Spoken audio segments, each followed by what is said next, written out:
You're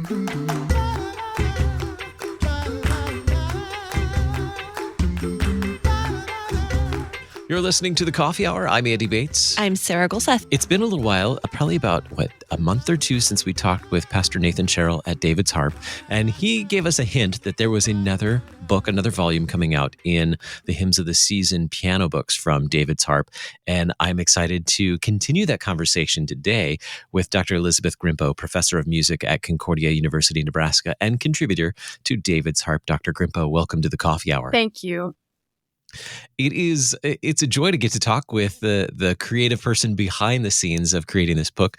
I think I have the first one at home. My son and I sat down on the piano and have worked through a little bit in that one just to build his piano skills. And I was just amazed at the accessibility of it. So I'm super excited to talk about this because there's a new volume in the series.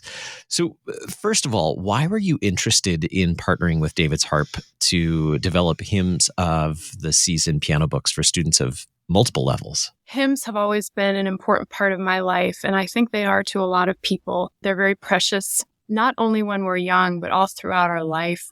And like any skill in life, mastery takes a while to get to. You don't become a master overnight. It often takes years of dedication, practice, discipline, good training. And in many areas, there are benchmarks that students working to better a skill can get to over time as they work on mastery. And if you take a look at the hymns in the hymnal, many of them are difficult to play, some more than others. Mm-hmm. But there are really no benchmarks along the way to take a beginning student from their very beginning part of training, their piano ability. There's really nothing before the hymns. And since hymns are for all people, we don't want the hymns in the hymnal to have to wait until the child gains mastery at the piano. And so hymns, while they're wonderful to sing, they're wonderful to play too. And the folks at David's Harp and the folks at St. Paul's Lutheran Church and Music Conservatory in Council Bluffs, namely Pastor Sherrill, they had an idea of putting the hymns at various levels that are simpler than what you'd find in the hymnal so that students can progress little by little and still be playing the hymns at whatever level they're at to make it part of their own life, their own piano ability. And not just to be able to sing them, but to be able to play them too. And so that idea, it was not my own.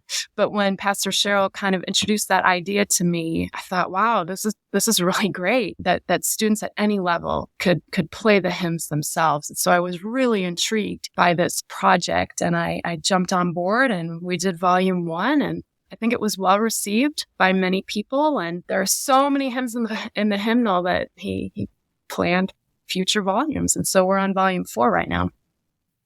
That's awesome. And I know learning hymns was part of my early development playing piano many years ago that I've lost since I haven't practiced, as you mentioned. Well, these books might be perfect. They're not just for kids either. I mean, if you're an adult that's kind of had lessons in the long past and you want to get back into it, some of these intermediate levels would be very, very accessible.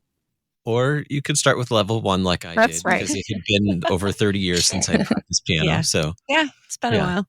I can plunk stuff, but that's about it at the moment. Why is it important for you? You mentioned a few reasons why hymnody is important in general for people, or why it is near and dear to our hearts as musical Lutherans. But why is it important for you for piano students to have this basis of hymnody as they're learning to? Because I think it's an important part to know that these hymns just aren't for people who are really good at piano. They can play them too at beginning levels. And often I think there's a sense of accomplishment when students learn how to play something at the piano, and to be able to learn a hymn at their level and to feel a sense of accomplishment that they not only can sing it, but they can play it anytime they want. I think that's important. And hymns, of course, they're rich in their meaning. The gospel, the law and gospel, and comfort and joy in our faith walk and daily life. They're just so important for us.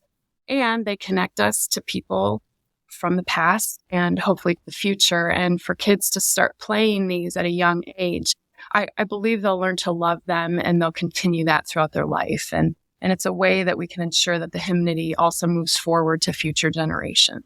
You did, I think, a marvelous job of preparing these hymns, of arranging these hymns for various levels. Tell us about your philosophy for arranging hymns for all these various skill levels that are available in the Hymns of the Season book. Yeah, that was tricky, and it's taken some thought over the years as I've done this, but Pastor Cheryl wanted to have 4 different levels.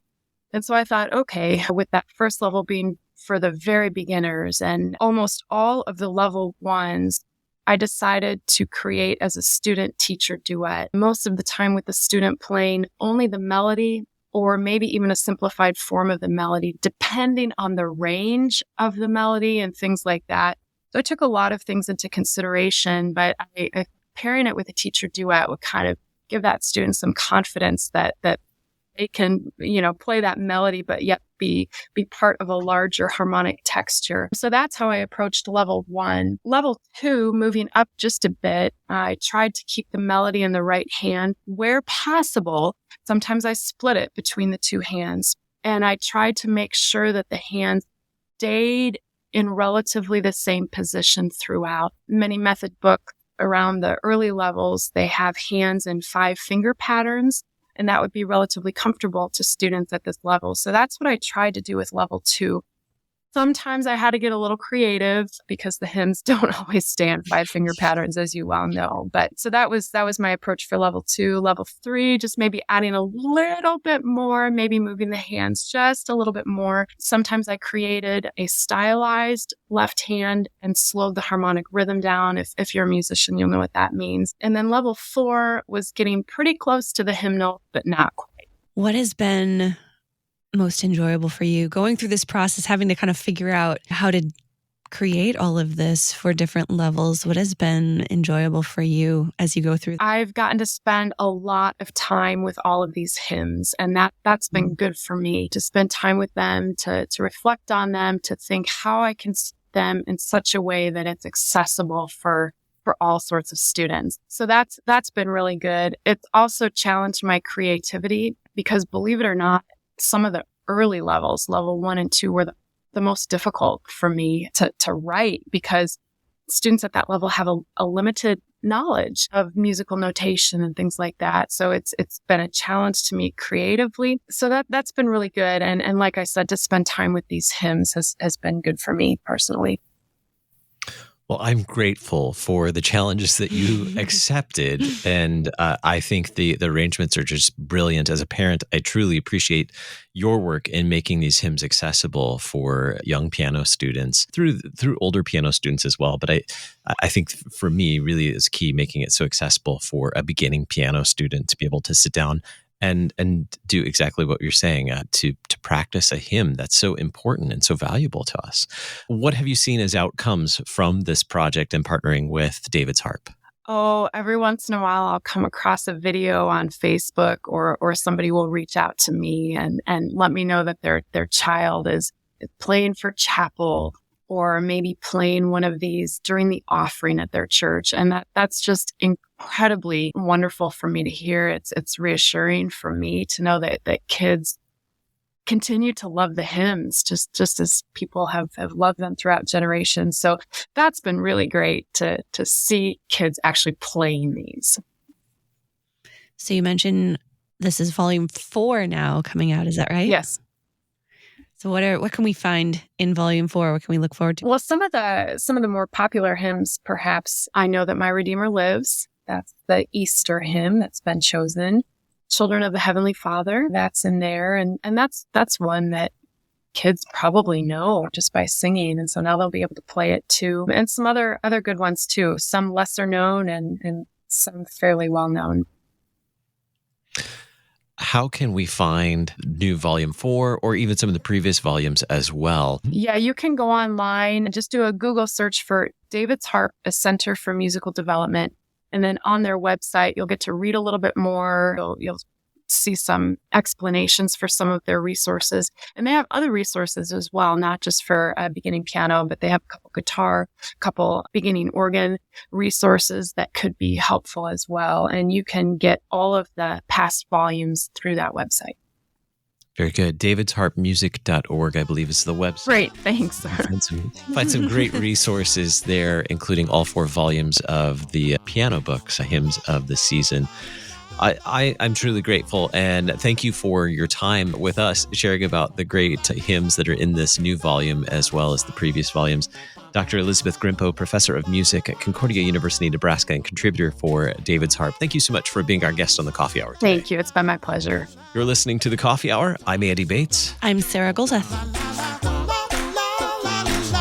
The Coffee Hour with Andy and Sarah is a production of KFUO. To support the Coffee Hour and KFUO Radio, visit KFUO.org. You can also text KFUO to 41444 or send an email to gifts@kfuo.org. And you can call us at 800-844-0524. KFUO. Christ for you, anytime, anywhere.